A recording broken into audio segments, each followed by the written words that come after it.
ಕಳೆದ ನನ್ನ ಸಂದೇಶದಲ್ಲಿ ಯೇಸುಸ್ವಾಮಿಯ ಬಗ್ಗೆ ಆತನು ಶೋಧನೆಗೆ ಒಳಪಡುವಂತ ಸೈತಾನನಿಂದ ಶೋಧಿಸಲ್ಪಟ್ಟಂತ ಆ ಒಂದು ಸಂಗತಿಯನ್ನ ನಾವು ಧ್ಯಾನ ಮಾಡುತ್ತಾ ಬಂದೆವು. ಅದರಲ್ಲಿ 3 ಶೋಧನೆಯಲ್ಲಿ ಪ್ರಾರಂಭದ ಆ ಶೋಧನೆಗೆ ಆತನು ಒಳಪಡಿಸುವಂತಹದ್ದು.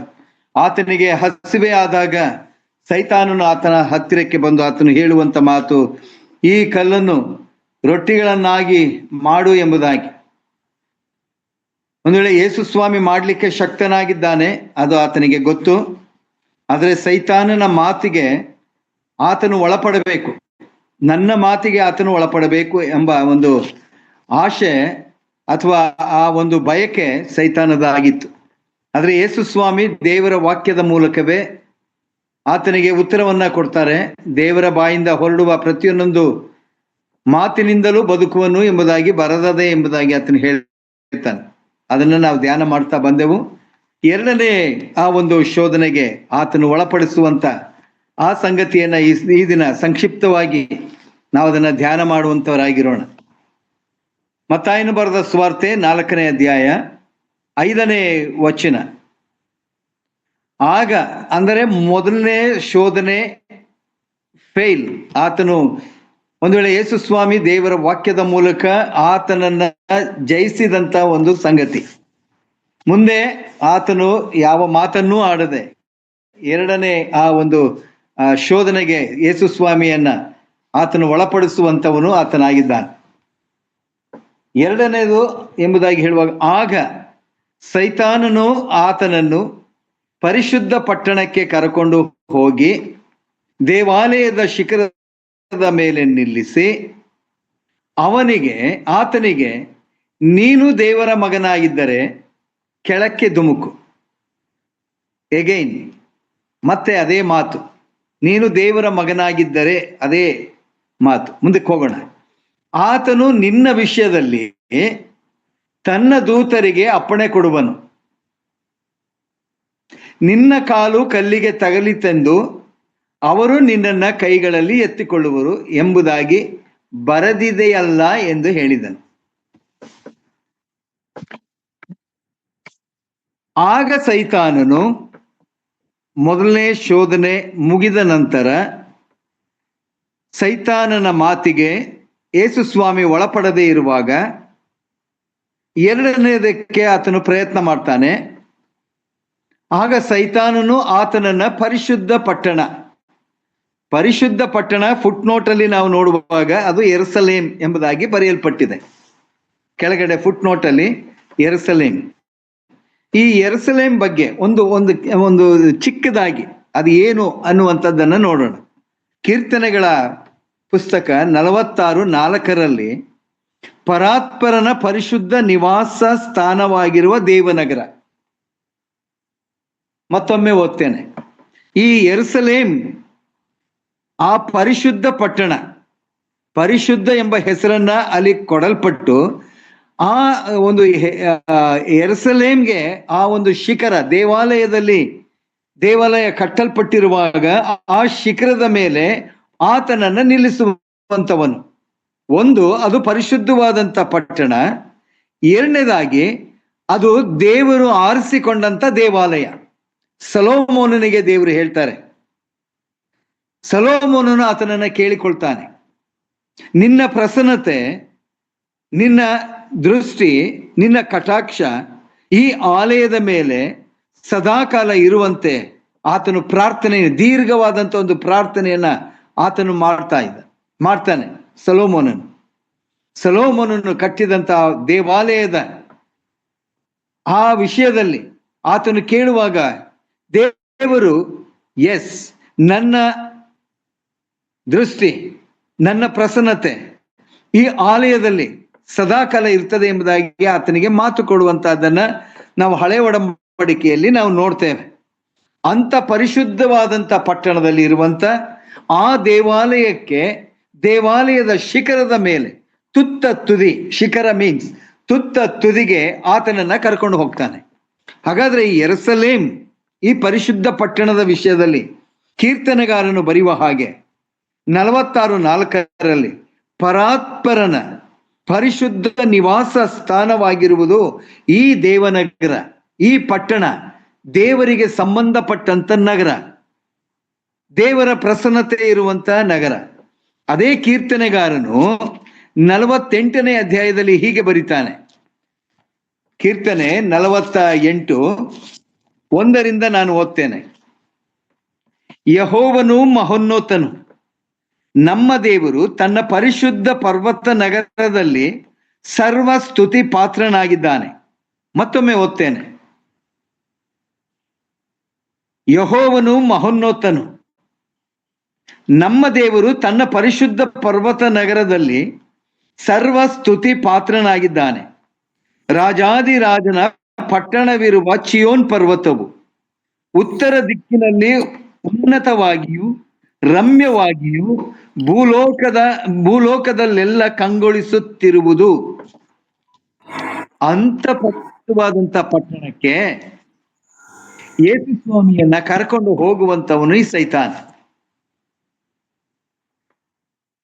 ಈತನು ಯಾರು ಎಂಬುದಾಗಿ ಸೈತಾನನಿಗೆ ಗೊತ್ತುಂಟು. ಯಾರ ವಿಷಯದಲ್ಲಿ ಕೀರ್ತನೆಗಾರನು ಬರಿತಾ ಇದ್ದಾನೋ ಆ ವ್ಯಕ್ತಿ, ಆ ಯೇಸು ಸ್ವಾಮಿಯನ್ನೇ ಆ ಪರಿಶುದ್ಧ ಪಟ್ಟಣಕ್ಕೆ ಸೈತಾನನು ಕರ್ಕೊಂಡು ಹೋಗ್ತಾ ಇದ್ದಾನೆ. ಮೂರನೇದಾಗಿ ನೆಹೆಮೀಯನು ಆತನು ಹೀಗೆ ಬರಿತಾನೆ 11:1 ಪವಿತ್ರ ನಗರವಾಗಿರುವ ಯೆರೂಸಲೇಮ್. ಪವಿತ್ರ, ಒಂದು ಪರಿಶುದ್ಧ ಪಟ್ಟಣ, ಇನ್ನೊಂದು ಪವಿತ್ರವಾದಂತ ನಗರ. ಯೇಸು ಸ್ವಾಮಿ ಯಾವ ಲೋಪದೋಷಗಳೂ ಇಲ್ಲದೆ ಇರುವಂತವನು.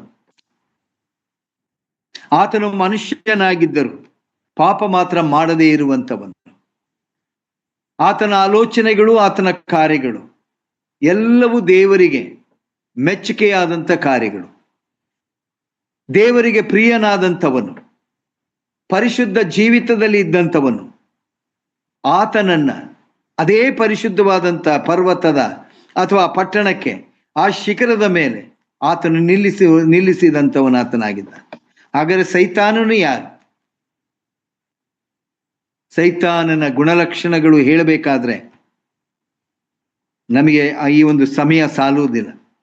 ಅಂಥವನು ಯೇಸು ಸ್ವಾಮಿಯನ್ನ ಆ ಪರಿಶುದ್ಧವಾದಂಥ ಆ ಪಟ್ಟಣದ ದೇವಾಲಯದ ಶಿಖರದ ಮೇಲೆ ಆತನು ಕರ್ಕೊಂಡು ಹೋಗ್ತಾನೆ.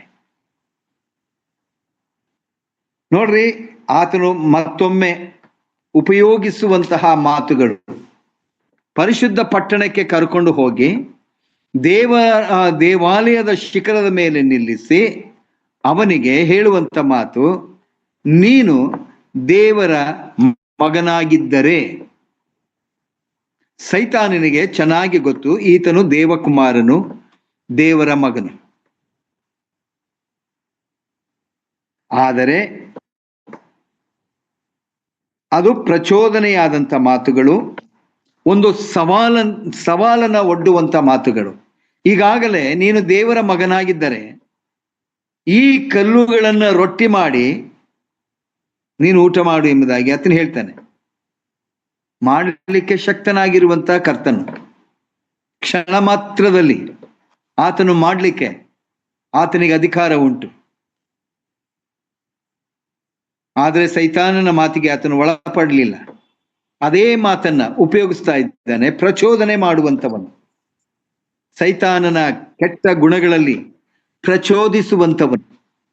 ಈಗಾಗಲೇ ನಾವು ಆದಿಕಾಂಡಗಳ ಪುಸ್ತಕ 3ನೇ ಅಧ್ಯಾಯದಲ್ಲಿ ನಾವು ಅದನ್ನ ಓದಿದ್ದೇವೆ. ಹವ್ವಳನ್ನ ಪ್ರಚೋದಿಸಿದಂಥವನು, ತಿನ್ನುವ ಹಾಗೆ ಮಾಡಿದಂಥವನು, ದೇವರ ಮಾತನ್ನ ತಿರಸ್ಕಾರ ಮಾಡುವಂತೆ ಆತನು ಪ್ರಚೋದಿಸಿದ, ದೇವರಿಗೆ ವಿರುದ್ಧವಾದ ರೀತಿಯಲ್ಲಿ ಆಲೋಚನೆಗಳನ್ನ ಉಂಟು ಮಾಡುವಂಥವನು. ಹಾಗಾದ್ರೆ ಇದು ಸವಾಲಿನ ಮಾತು. 2ನೇ ಸಾರಿಯೂ ಯೇಸು ಸ್ವಾಮಿಯನ್ನ ಪ್ರಶ್ನೆ ಮಾಡುವಂಥವನು, ನೀನು ದೇವರ ಮಗನಾಗಿದ್ದರೆ. ಒಂದು ವೇಳೆ ಇದು ಸವಾಲು ಹಾಕುವಂತ ಒಂದು ಸಂಗತಿ. ಪ್ರಿಯರೇ, ಅನೇಕ ವೇಳೆ ನಮ್ಮನ್ನೂ ಸಹ ಹೀಗೆ ಸೈತಾನನು ಪ್ರಚೋದನೆ ಮಾಡುವಂತವನು. ದೇವರಿಗೆ ಇಷ್ಟವಿಲ್ಲದೆ ಇರುವಂತ ಕಾರ್ಯಕ್ಕೆ ನಮ್ಮನ್ನ ಒಳಪಡಿಸುವಂತವನು. ನನಗೆ ಆ ಶಕ್ತಿ ಉಂಟು, ನನಗೆ ಆ ಯುಕ್ತಿ ಉಂಟು, ನಾನು ಅದನ್ನು ಮಾಡಬಲ್ಲೆ, ಹೀಗೆ ನಮ್ಮ ಆಲೋಚನೆಗಳನ್ನು ಆತನು ಮಾಡ್ತಾನೆ. ದೇವರ ವಿರುದ್ಧವಾಗಿಯೇ ಕಾರ್ಯ ಮಾಡುವ ಹಾಗೆ ಆತನು ಯಶಸ್ಸಾಗಿ ಆ ಕಾರ್ಯಗಳನ್ನು ಮಾಡಲಿಕ್ಕೆ ಪ್ರಚೋದಿಸುವಂತವನು ಆತನಾಗಿದ್ದಾನೆ. ನೀನು ದೇವರ ಮಗನಾಗಿದ್ದರೆ ಕೆಳಕ್ಕೆ ಧುಮುಕು. ಆತನು ಹೇಳುವಂತ ಮಾತು, ಕೆಳಕ್ಕೆ ಧುಮುಕು. ಅಷ್ಟಕ್ಕೆ ಆತನು ನಿಲ್ಲಿಲ್ಲ. ನೋಡ್ರಿ, ದೇವರ ಮಾತುಗಳನ್ನ ಆತನ ಅಲ್ಲಿ ಸೇರಿಸ್ತಾ ಇದ್ದಾನೆ. Is very clever. ಆತನು ಬಹಳ ಜಾಣನಾದಂಥವನು. ದೇವರ ಮಾತನ್ನ ಕೈಗೊಂಡು ನಡೆಯುವಂಥವನು ನಮ್ಮ ಕರ್ತನಾದಂಥ ಯೇಸು ಕ್ರಿಸ್ತನೇ. ದೇವರ ಚಿತ್ತವನ್ನ ಅರಿತುಕೊಂಡು ಆತನು ಒಪ್ಪಿಸಿದಂತ ಕಾರ್ಯಗಳನ್ನ ಮಾಡ್ಲಿಕ್ಕಾಗಿಯೇ ಆತನು ಈ ಲೋಕಕ್ಕೆ ಬಂದಂಥವನು. ಈಗ ಆ ಮಾತುಗಳ ಮೂಲಕವೇ ಯೇಸು ಸ್ವಾಮಿಯನ್ನ ಪ್ರಚೋದನೆ ಮಾಡ್ತಾ ಇದ್ದಾನೆ. ಆತನು ಹೀಗೆ ಹೇಳ್ತಾನೆ, ನೋಡ್ರಿ, ಆತನು ಅಂದರೆ ದೇವರು ಎಷ್ಟು ಜಾಣನಾಗಿ ಆತನು ಮಾತಾಡ್ತಾ ಇದ್ದಾನೆ. ಆತನು ಮೀನ್ಸ್ ದೇವರು ನಿನ್ನ ವಿಷಯವಾಗಿ, ನಿನ್ನ ವಿಷಯವಾಗಿ, ಪರ್ಟಿಕ್ಯುಲರ್ ಆಗಿ ನಿನ್ನ ವಿಷಯವಾಗಿ ತನ್ನ ದೂತನಿಗೆ ಅಪ್ಪಣೆ ಕೊಡುವನು. ನೀ ಧುಮುಕು. ನಿನ್ನ ವಿಷಯವಾಗಿ ದೇವರು ತನ್ನ ದೂತರಿಗೆ ಅಪ್ಪಣೆಯನ್ನ ಕೊಡ್ತಾನೆ. ಏನಂತ ಕೊಡ್ತಾನೆ? ನಿನ್ನ ಕಾಲು ಕಲ್ಲಿಗೆ ತಗಲೀತೆಂದು ಅವರು ನಿನ್ನನ್ನು ಕೈಗಳಲ್ಲಿ ಎತ್ತಿಕೊಳ್ಳುವರು. ಕೆಳಕ್ಕೆ ಧುಮುಕುವಾಗ, ನೆಲ ಸೋಕುವ ಮೊದಲೇ, ನೋಡ್ರಿ, ಆತನ ಮಾತುಗಳನ್ನ ನಾವು ಧ್ಯಾನ ಮಾಡೋಣ. ನೀನು ನೆಲವನ್ನ ತಾಕುವ ಮೊದಲೇ ನಿನ್ನ ವಿಷಯದಲ್ಲಿ ದೇವರು ತನ್ನ ದೂತರಿಗೆ ಅಪ್ಪಣೆಯನ್ನ ಕೊಡ್ತಾನೆ. ಏನಂತ? ಆತನನ್ನ ಆ ನೆಲಕ್ಕೆ ಸೋಕದ ಹಾಗೆ ನೀವು ಎತ್ತಿಕೊಳ್ಳಬೇಕು ಎಂಬುದಾಗಿ. ಎಷ್ಟು ಸ್ಪಷ್ಟವಾಗಿ ಇದು ದೇವರ ಮಾತು. ಎಲ್ಲಿದೆ ದೇವರ ಮಾತು? 91ನೇ ಕೀರ್ತನೆಗೆ ಬರೋಣ. ಕೀರ್ತನೆ 91, 11 ಮತ್ತು 12. ಕೀರ್ತನೆಗಳು 91, 12, 11 ಮತ್ತು 12. ನೀನು ಹೋಗುವಲ್ಲೆಲ್ಲ ನಿನ್ನನ್ನು ಕಾಯುವುದಕ್ಕೆ, ನೀನು ಹೋಗುವಲ್ಲೆಲ್ಲ ನಿನ್ನನ್ನು ಕಾಯುವುದಕ್ಕೆ ಆತನು ನಿನ್ನ ವಿಷಯವಾಗಿ ತನ್ನ ದೂತರಿಗೆ ಅಪ್ಪಣೆ ಕೊಡುವನು. ಸೈತಾನ ಎಷ್ಟು ಜಾಣ! ಈ ಮಾತುಗಳನ್ನ ಯೇಸು ಸ್ವಾಮಿಯನ್ನ ಸಿಕ್ಕಿಸುವಂತ ಮಾತುಗಳು. ಎಸ್, ದೇವರೇ ಹೇಳಿರುವಂತ ಮಾತು. ನೀನು ಹೋಗುವಲ್ಲೆಲ್ಲ ಆತನು ನಿನ್ನನ್ನು ಕಾಯ್ತಾನೆ, ಕಾಪಾಡ್ತಾನೆ. ಮತ್ತೆ ಆತನು ನಿನ್ನ ವಿಷಯವಾಗಿ ತನ್ನ ದೂತರಿಗೆ ಅಪ್ಪಣೆಯನ್ನು ಕೊಡುವನು. ನಿನ್ನ ಕಾಲು ಕಲ್ಲಿಗೆ ತಗಲಿತೆಂದು ಅವರು ನಿನ್ನನ್ನು ಕೈಗಳಲ್ಲಿ ಎತ್ತಿಕೊಳ್ಳುವರು. ಈ ಮಾತುಗಳನ್ನ ಕೇಳುವಾಗ ಒಂದು ವೇಳೆ ಯಾಕೆ ಒಂದ್ಸಲ ಟ್ರೈ ಮಾಡಬಾರ್ದು ನಮ್ಮ ಆಲೋಚನೆಗಳು? ಹೌದಲ್ವಾ? ದೇವರು ನನ್ನನ್ನ ಕಾಪಾಡ್ತಾರೆ. ಎಷ್ಟೋ ಸಲ ದೇವರು ಹೀಗೆ ನಮ್ಮನ್ನ ಕಾಪಾಡುವಂತವನಾಗಿದ್ದ. ಆತನು ಮಾತನ್ನ ಕೊಟ್ಟಂತ ದೇವರು, ಮಾತಿನಂತೆ ನಡೆಯುವಂತ ನಂಬಿಗಸ್ತನಾದಂತ ದೇವರು. ಕೀರ್ತನೆಗಾರನು 34ನೇ ಅಧ್ಯಾಯದಲ್ಲಿ ಆತನು 7ನೇ ವಚನ ಹೀಗೆ ಬರೆಯಲ್ಪಟ್ಟಿದೆ: ಯೆಹೋವನ ಭಯಭಕ್ತಿ ಉಳ್ಳವರ ಸುತ್ತಲೂ ಆತನ ದೂತನು ದಂಡಿಳಿಸಿ ಕಾವಲಾಗಿದ್ದು ಕಾಪಾಡ್ತಾನೆ. ಒಂದು ಕಂಡೀಷನ್ ಇದೆ. ಯಾವ ಕಂಡೀಷನ್? ದೂತರನ್ನ ದಂಡಿಳಿಸಿ ಕಾವಲಿರಿಸಿ ಕಾಪಾಡುವಂತ ದೇವರು. ಯಾವಾಗ? ಯೆಹೋವನ ಭಯಭಕ್ತಿ ಉಳ್ಳಂತವರ ಸುತ್ತಲೂ, ಆತನಲ್ಲಿ ಭಯಭಕ್ತಿ ಉಳ್ಳಂತವರನ್ನ, ದೇವರನ್ನ ಸನ್ಮಾನಿಸುವಂತವರನ್ನ, ದೇವರನ್ನ ಪ್ರೀತಿ ಮಾಡುವಂತವರನ್ನ, ದೇವರನ್ನೇ ಆಶ್ರಯಿಸಿಕೊಂಡಂತವರನ್ನ ಆತನ ಎಂದೂ ಕೈ ಬಿಡುವಂತ ದೇವರಲ್ಲ. ನಮ್ಮ ಜೀವಿತದಲ್ಲಿ ಅನೇಕ ಘಟನೆಗಳು ಹೀಗೆ ನಡೆದಿವೆ ಪ್ರಿಯರೇ. ಅನೇಕ ವೇಳೆ ನಮಗೆ ಆಶ್ಚರ್ಯವಾಗಿದೆ, ಯಾರು ನಮ್ಮನ್ನ ಕಾಪಾಡಿದ್ದಾನೆ ಅಂತ. ನಮಗೆ ಅರಿವಿಲ್ಲದೆ ಇರುವಂತ ರೀತಿಯಲ್ಲಿ ದೇವರು ನಮಗೆ ಬರುವಂತ ಅನೇಕ ಸಂದರ್ಭಗಳಲ್ಲಿ ಆಗಬೇಕಾದಂತ ಘಟನೆಗಳಿಂದ ನಮ್ಮನ್ನ ರಕ್ಷಿಸಿದ್ದಂತ ಅನುಭವ ನಮ್ಮಲ್ಲುಂಟು. ಅದೇ ಪ್ರಕಾರ ಅನೇಕ ವೇಳೆ ದೇವರನ್ನೇ ದೂಷಿಸುವಂತ, ದೇವರನ್ನೇ ಪ್ರಶ್ನೆ ಮಾಡುವಂತ ರೀತಿಯಲ್ಲಿ ನಾವು ವರ್ತನೆಯನ್ನೂ ಮಾಡಿದ್ದೇವೆ. ಕೀರ್ತನೆಗಾರನು ಬರೀತಾನಲ್ಲ, ಇಸ್ರಾಯೇಲರನ್ನು ಕಾಯುವಾತನು ತೂಕಡಿಸುವುದಿಲ್ಲ, ನಿದ್ರಿಸುವುದಿಲ್ಲ ಎಂಬುದಾಗಿ. ನಮ್ಮ ದೇವರು ಸದಾಕಾಲ ನಮ್ಮನ್ನು ನೋಡುವಾತ. ಆದ್ರೆ ಯೇಸು ಸ್ವಾಮಿ ಸೈತಾನನು ಹೇಳಿದ ಮಾತುಗಳನ್ನ ಆತನು ಕೇಳಿದ. ಕೇಳಿದ. ಸತ್ಯ ಆತನಿಗೆ ಗೊತ್ತು. ದೇವರು ನನ್ನ ವಿಷಯದಲ್ಲಿ ಹೇಳಿರುವಂತ ಮಾತು, ಅದನ್ನು ಉಪಯೋಗಿಸುವಂತ ಸೈತಾನ, ಸರಿ, ಸತ್ಯ, ಅದು ನಿಜವಾದದ್ದೇ. ಆ ನಿಜವಾದಂತ ಮಾತುಗಳನ್ನ ಒಂದು ವೇಳೆ ನೆರವೇರಿಸಿದ್ದರೆ ಆತನು ಸೈತಾನನಿಗೆ ಅಧೀನನಾಗಬೇಕಾಗಿತ್ತು. ಉಪಯೋಗಿಸಲ್ಪಟ್ಟಂತ ವಾಕ್ಯಗಳು, ದೇವರಿಂದ ಬಂದಂತ ವಾಕ್ಯಗಳು, ಒಂದು ವೇಳೆ ನಾನು ಮುಂದೆ ಯಾಕೆ ಯೇಸು ಸ್ವಾಮಿ ಅದನ್ನ ಮಾಡಲಿಲ್ಲ ಅನ್ನುವಂಥದ್ದನ್ನು ನಾನು ಹೇಳ್ತೇನೆ. ಆದ್ರೆ ಈ ದೂತರನ್ನ ದಂಡಿಳಿಸಿ ಕಾವಲಿರಿಸಿ ಕಾಪಾಡುವಂತ ದೇವರು ಜನಾಂಗಕ್ಕೆ, ತನ್ನ ಜನಾಂಗಕ್ಕೆ ಆತನು ಕೊಟ್ಟಂತ ಮಾತುಗಳು, ಒಂದು ವೇಳೆ ತಾನು ವೈಯಕ್ತಿಕವಾಗಿ ಅನೇಕರು ದೇವರನ್ನ ಆರಾಧಿಸುವಂತವರು, ದೇವರ ಭಯಭಕ್ತಿಯಲ್ಲಿ ಇದ್ದಂಥವರಿಗೆ ಈ ಒಂದು ಕಾರ್ಯಗಳನ್ನ ಆತನು ಮಾಡಿದ್ದಾನೆ. ಮೊದಲನೇದಾಗಿ ಒಂದು ಸಂಕ್ಷಿಪ್ತವಾಗಿ ಹೇಳ್ಬಿಡ್ತೇನೆ. ವಿಮೋಚನ ಕಾಂಡ 23ನೇ ಅಧ್ಯಾಯ, ವಿಮೋಚನಾ ಕಾಂಡ 23ನೇ ಅಧ್ಯಾಯ 20ನೇ ವಚನದಿಂದ ನಾನು ಓದ್ತೇನೆ. ಒಂದು ಜನಾಂಗಕ್ಕೆ ದೇವರು ಯಾವ ರೀತಿಯಲ್ಲಿ ಕಾಪಾಡುವಂತ ದೇವರು, ಕಾಯುವಂತ ದೇವರು ಅನ್ನುವಂಥದ್ದನ್ನ ಇಲ್ಲಿ ನಾವು ಗಮನಿಸಬಹುದಾಗಿದೆ. ಈಗೋ ದಾರಿಯಲ್ಲಿ ನಿಮ್ಮನ್ನು ಕಾಪಾಡುವುದಕ್ಕೂ ನಾನು ಗೊತ್ತು ಮಾಡಿರುವ ಸ್ಥಳಕ್ಕೆ ಕರತರುವುದಕ್ಕೂ ದೂತನನ್ನು ನಿಮ್ಮ ಮುಂದುಗಡೆಯಲ್ಲಿ ಕಳಿಸುತ್ತೇನೆ.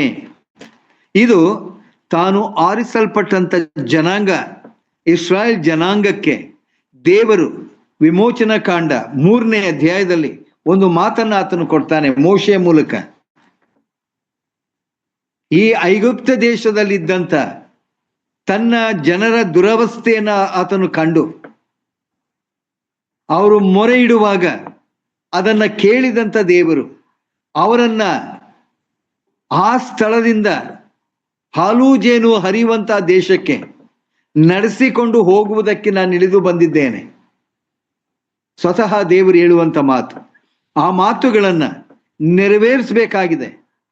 ಒಂದು ವೇಳೆ ಆ ಮಾತುಗಳನ್ನ ನೆರವೇರಿಸುವಂತ ಸ್ಥಿತಿಯಲ್ಲಿ ಒಬ್ಬ ನಾಯಕನ ಅಗತ್ಯಗಳನ್ನ ನಾವು ಕಾಣ್ತೇವೆ.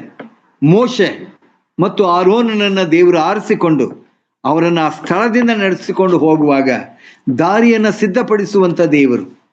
ಈಗೋ ದಾರಿಯಲ್ಲಿ ನಿಮ್ಮನ್ನು ಕಾಪಾಡುವುದಕ್ಕೂ ನಾನು ಗೊತ್ತು ಮಾಡಿದ ಸ್ಥಳಕ್ಕೆ, ಯಾವ ಸ್ಥಳವನ್ನ ನಿಮಗೆ ನಾನು ಕೊಡ್ತೀನಿ ಎಂಬುದಾಗಿ ಆತನು ಹೇಳಿದನು, ಆ ಸ್ಥಳ ಸೇರುವವರೆಗೆ ಕರೆತರು ದೂತನನ್ನ ನಿಮ್ಮ ಮುಂದಕ್ಕೆ ನಾನು ಕಳಿಸಿಕೊಡ್ತೇನೆ. ನೀವು ಆತನಲ್ಲಿ, ಈಗ 2ನೇ ಭಾಗ, ನಾನೇನೋ ದೂತನನ್ನ ನಿಮ್ಮ ಬಳಿಗೆ ಕಳಿಸ್ತೇನೆ, ದೂತನು ನಿಮ್ಮನ್ನ ಕಾಪಾಡ್ತಾನೆ.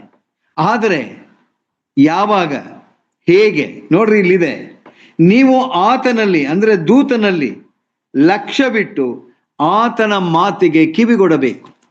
ಮೊದಲನೇದಾಗಿ ಆತನ ಮಾತಿಗೆ ಕಿವಿಗೊಡಬೇಕು.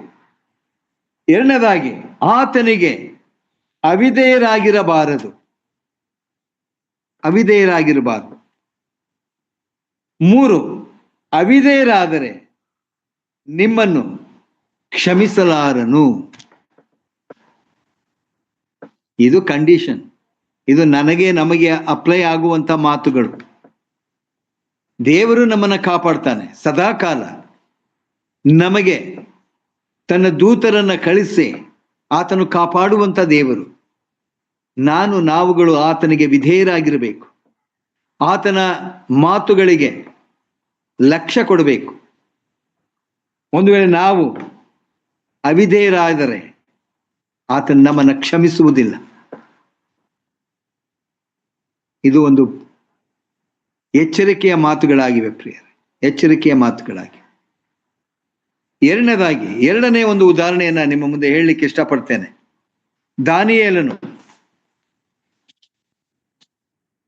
ದಾನಿಯೇಲನ ಪ್ರವಾದನ ಗ್ರಂಥ 6ನೇ ಅಧ್ಯಾಯ, ನಮ್ಮೆಲ್ಲರಿಗೆ ಪರಿಚಯವಾದಂತ ವಾಕ್ಯ ಭಾಗ.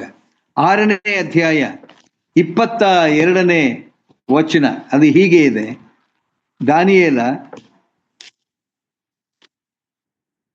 6:22. ಅರಸೆ, ಚಿರಂಜೀವಿಯಾಗಿರು. ನನ್ನ ದೇವರು, ಆತನು ಹೇಳುವಂತ ಮಾತು, ನನ್ನ ದೇವರು ತನ್ನ ದೂತನನ್ನು ಕಳುಹಿಸಿ ಸಿಂಹಗಳ ಬಾಯಿಗಳನ್ನು ಬಂಧಿಸಿದನು. ಅಡ್ವಾನ್ಸ್ ಆಗಿ ದೇವರು ತನ್ನ ದೂತನನ್ನು ಕಳಿಸಿದ್ದಾನೆ. ದಾನಿಯೇಲನನ್ನ ಆ ಸಿಂಹದ ಗವಿಗೆ ಹಾಕ್ತಾರೆ. ಎಸ್, ಅದರ ಸ್ಟೋರಿ ನಮ್ಗೆ ಗೊತ್ತುಂಟು. ಹಾಕ್ತಾರೆ, ಅಲ್ಲಿ ಸಿಂಹಗಳಿವೆ. ಆ ಸಿಂಹಗಳನ್ನ ದೂತನು ಮೊದಲೇ ಹೋಗಿ ಅದರ ಬಾಯಿಗಳನ್ನ ಬಂಧಿಸಿದನು ಎಂಬುದಾಗಿ. ಯಾಕೆ? ದಾನಿಯೇಲನು ದೇವರಿಗೆ ವಿಧೇಯನಾದಂಥವನು, ದೇವರನ್ನ ಗೌರವಿಸುವಂಥವನು, ದೇವರ ಮಾತುಗಳನ್ನ ಆತನು ನೆರವೇರಿಸಿದಂಥವನು ಆತನಾಗಿದ್ದ. ಮೊದಲೇ ಈಗ ಸೈತಾನನು ಹೇಳಿದಂತ ಮಾತು, ಯೇಸು ಸ್ವಾಮಿಯ ಬಗ್ಗೆ ಆತನು ಹೇಳುವಂತ ಮಾತು, ನೀನು ಕೆಳಕ್ಕೆ ಧುಮುಕಿದರೆ ನಿನ್ನ ವಿಷಯವಾಗಿ ದೇವರು ತನ್ನ ದೂತರಿಗೆ ಅಪ್ಪಣೆಯನ್ನ ಕೊಡ್ತಾನೆ. ನಿಜ. ಯೇಸು ಸ್ವಾಮಿ ತಂದೆಯಾದ ದೇವರಿಗೆ ವಿಧೇಯನಾದಂಥವನು, ಆತನ ಮಾತುಗಳನ್ನ ನೆರವೇರಿಸುವಂಥವನು, ಆತನನ್ನ ಗೌರವಿಸುವಂಥವನು, ಎಲ್ಲವೂ ಸತ್ಯ. ಆದ್ರೆ ಸೈತಾನನ ಮಾತಿಗೆ ಒಳಪಡಲಿಲ್ಲ. ಕಾರಣ, ಪ್ರಚೋದನೆಯ ಮಾತು, ಆತನ ಒತ್ತಾಯ ಹೇಗಿದ್ದರೂ ಕ್ರಿಸ್ತನು ತನ್ನ ಮಾತನ್ನ ಕೇಳಲೇಬೇಕು ಎಂಬ ಒಂದು ಬಯಕೆ ಆತನಲ್ಲಿತ್ತು. ಅದಕ್ಕಾಗಿಯೇ ಆತನು ಈ ಮಾತುಗಳನ್ನು ಉಪಯೋಗಿಸಿದ. ಆದರೆ ಅದನ್ನ ಸರಿಯಾದಂತ ರೀತಿಯಲ್ಲಿ ಆತನು ಉಪಯೋಗಿಸಲಿಲ್ಲ. ಹೇಗೆ? ದೇವರ ವಾಕ್ಯವನ್ನು ಸೈತಾನನು ಕೀರ್ತನೆಯಲ್ಲಿ ಕೊಡಲ್ಪಟ್ಟಿರುವ ವಾಗ್ದಾನ ಸರಿಯಾಗಿ ಇದ್ದರೂ ದೇವರ ಚಿತ್ತಾನುಸಾರವಾಗಿ ಮಾಡಬೇಕಾದಂತ ಆ ಕಾರ್ಯಗಳು ಆ ಸನ್ನಿವೇಶದಲ್ಲಿ ನೆರವೇರಬೇಕಾಗಿದೆ. ಮತ್ತೊಮ್ಮೆ ಹೇಳ್ತೇನೆ, ಗಮನ ಇಟ್ಟು ಕೇಳ್ರಿ. ಯೇಸು ಸ್ವಾಮಿ ಸೈತಾನನು ಹೇಳಿದಂತ ಮಾತನ್ನ ಕೇಳಿಸಿಕೊಂಡ, ಅದು ಸತ್ಯ. ದೇವರ ಮಾತುಗಳು ಸತ್ಯ. ದೇವರ ಮಾತನ್ನ ಅನುಸರಿಸಿ ಕೆಳಕ್ಕೆ ಧುಮುಕಿದ್ದರೆ ನಿಜವಾಗ್ಲೂ ದೂತರು ಬಂದು ಆತನನ್ನ ಕೈ ಹಿಡಿದು ನಡೆಸ್ತಾ ಇದ್ರು. ಆತನ ಕಾಲುಗಳು ಕಲ್ಲಿಗೆ ತಗಲದಂತೆ ಎತ್ತಿಕೊಳ್ಳುತ್ತಾ ಇದ್ರು, ನಿಜ. ಆದರೆ ಎರಡು ಸಂಗತಿಗಳು. ಯೇಸು ಸ್ವಾಮಿ ಈ ಲೋಕಕ್ಕೆ ಬಂದಂತ ಉದ್ದೇಶ ದೇವರ ಚಿತ್ತಕ್ಕೆ ವಿರುದ್ಧವಾದಂತ ರೀತಿಯಲ್ಲಿ ಸೈತಾನನ ಆಲೋಚನೆಗಳಿತ್ತು. ಅಂದರೆ ಆತನು ಯಾವ ಉದ್ದೇಶಕ್ಕಾಗಿ ಈ ಲೋಕಕ್ಕೆ ಬಂದನೋ, ದೇವರು ಲೋಕದ ಮೇಲೆ ಎಷ್ಟೋ ಪ್ರೀತಿಯನ್ನಿಟ್ಟು ತನ್ನ ಒಬ್ಬನೇ ಮಗನನ್ನು ಕೊಟ್ಟನು. ಆತನನ್ನ ನಂಬುವ ಒಬ್ಬನಾದರೂ ನಾಶವಾಗದೆ, ಯಾರೂ ನಾಶವಾಗಿ ಹೋಗಬಾರದು. ಪಾಪಿಗಳಾದಂತ ನಮಗೋಸ್ಕರ ಆತನು ತನ್ನನ್ನೇ ಸಮರ್ಪಿಸಿಕೊಳ್ಳಬೇಕಾಗಿತ್ತು. ಅದಕ್ಕಾಗಿಯೇ ಈ ಲೋಕಕ್ಕೆ ಆತನು ಬಂದ, ನರ ಮನುಷ್ಯನಾಗಿ ಆತನು ಬಂದ. ಮನುಷ್ಯರು ಅನುಭವಿಸಬೇಕಾದಂತ ಎಲ್ಲವನ್ನೂ ಆತನು ಅನುಭವಿಸಿದ. ಆದರೆ 100ಕ್ಕೆ 100ರಷ್ಟು ದೇವಕುಮಾರನು ಈ ಚಿತ್ತವನ್ನ ತಪ್ಪಾಗಿ ಅರ್ಥೈಸಿಕೊಂಡಂತ ಸೈತಾನನು, ಒಂದು ವೇಳೆ ಆತನ ಆಲೋಚನೆ ನಾನು ಯೇಸು ಸ್ವಾಮಿಗೆ ಹೇಳಿದಂತ ಈ ಮಾತುಗಳು ಅದನ್ನ ಆತನು ನೆರವೇರಿಸ್ತಾನೆ ಅನ್ನುವಂತ ಆಲೋಚನೆ ಆತನಲ್ಲಿ ಇದ್ದಿತ್ತೋ ಏನೋ ಗೊತ್ತಿಲ್ಲ. ಆದರೆ ಇದು ದೇವರ ಚಿತ್ತವಾಗಿರಲಿಲ್ಲ. ಆತನಿಗೆ ಅಧಿಕಾರವಿತ್ತು, ಆದರೆ ಸೈತಾನನ ಮಾತಿಗೆ ಆತನು ಒಳಪಡಲಿಲ್ಲ. ಬದಲಾಗಿ ಆತನು ಹೇಳುವಂತ ಮಾತುಗಳು, ಮತ್ತಾಯನು ಬರೆದ ಸುವಾರ್ತೆ 5ನೇ ಅಧ್ಯಾಯಕ್ಕೆ ಬರುವಾಗ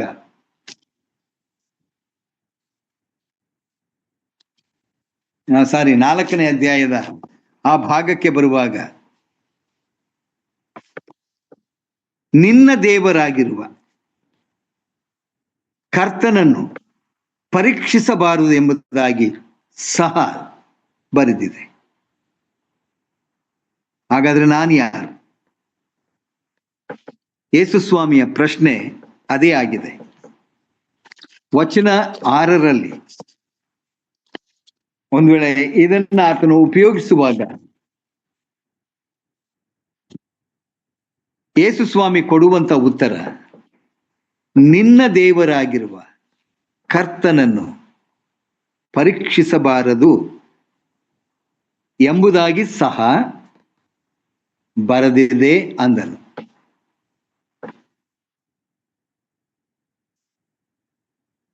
ಕ್ರಿಸ್ತನು ಸೈತಾನನಿಗೆ ತಾನು ಯಾರು ಎಂಬುದಾಗಿ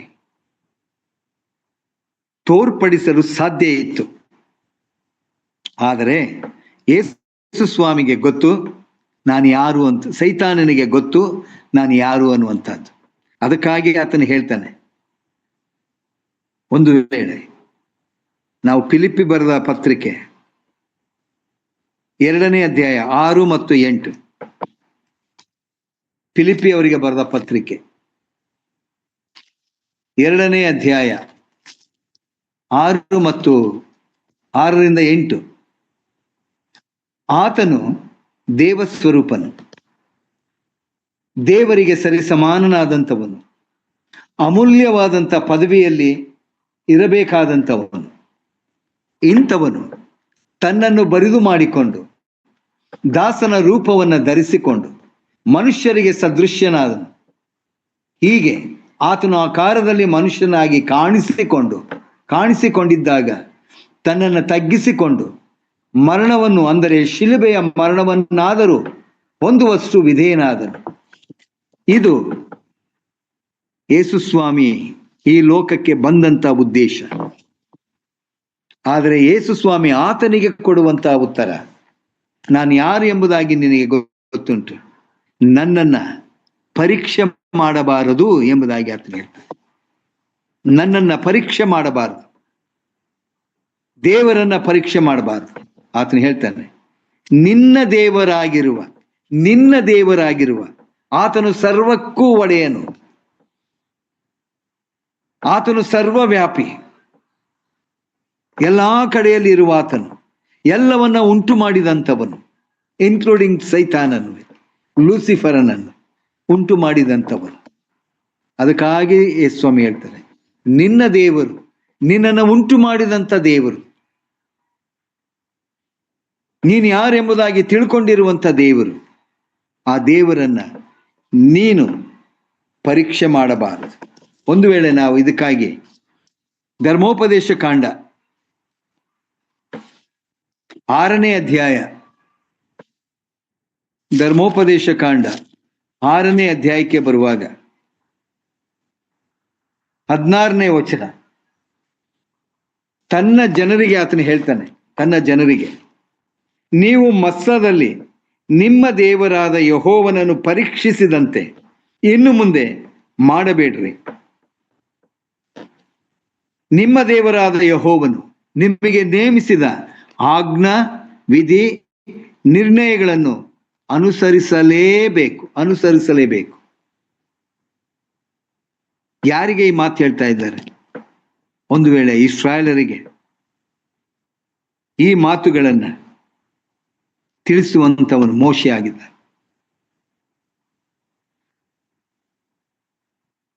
ಯಾಕೆ ಈ ಮಾತನ್ನ ಆತನು ಹೇಳ್ತಾ ಇದ್ದಾನೆ? ಒಂದು ವೇಳೆ ಈ ಮಸದಲ್ಲಿ ಆದಂತಹ ಘಟನೆಗಳು ನಾವು ನೆನಪಿಗೆ ತರ್ತೇವೆ. ಅವರಿಗೆ ಬಾಯಾರಿದಂತಹ ಸಮಯದಲ್ಲಿ ಮೋಶೆಯ ಮೇಲೆ ಗುಣಗುಟ್ಟುವಂತವರು, ಮೋಶೆಯ ವಿರುದ್ಧ ಗುಣಗುಟ್ಟುವಾಗ ಅದು ದೇವರನ್ನೂ ಗುಣಗುಟ್ಟುವ ಹಾಗೆ. ಒಂದು ವೇಳೆ ಇಸ್ರಾಯೇಲರ ಗುಣಲಕ್ಷಣಗಳಲ್ಲಿ ನಾವು ನೋಡುವಾಗ ಗುಣಗುಟ್ಟುವಿಕೆ ಅನೇಕ ಬಾರಿ ಗೊತ್ತಿದ್ದರು ದೇವರ ವಿರುದ್ಧವಾಗಿ ಗುಣಗುಟ್ಟುವಂತಹದ್ದು, ದೇವರನ್ನು ಅನೇಕ ವೇಳೆ ಪರೀಕ್ಷೆಗೆ ಒಳಪಡಿಸಿದಂಥವರು, ಅವಿಧೇಯರಾದಂಥವರು. ಎಜ್ಕೇಲನು ಬರೆದ ಪ್ರವಾದನಾ ಗ್ರಂಥ 28ನೇ ಅಧ್ಯಾಯ